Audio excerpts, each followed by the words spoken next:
Hi friends, welcome to my channel. భూమి మాట్లాడాలి అని శారదాని గుడికి పిలుస్తుంది. ఏంటి ఏదో మాట్లాడాలి అన్నావు అని శారద అడుగుతుండగా ఇక భూమి ఇలా అంటూ ఉంటుంది.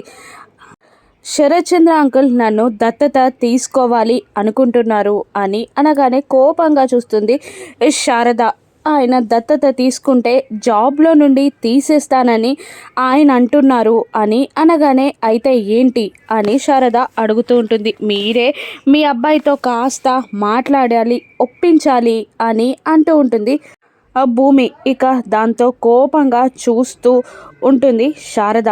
మళ్ళీ భూమి ఇలా అంటుంటుంది, నేను ఇద్దరికి దగ్గరగా ఉండాలి అనుకుంటున్నాను అని భూమి అనగానే ఇదేమైనా ఒకరితో ఒక చెయ్యి పట్టుకొని దిగే ఫోటో అనుకుంటున్నావా అమ్మ? శత్రువుల మధ్యలో నిలబడి అలా చేయాలి అనుకోవడం అసాధ్యమైన పని. ఇదేమీ ఫోటో కాదు, జీవితం.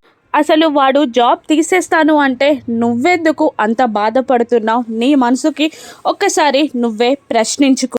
ఏది కరెక్టో నువ్వే తెలుసుకో. ఇద్దరి చెయ్యి పట్టుకొని నడవడం కరెక్ట్ కాదు, కాదు కూడా.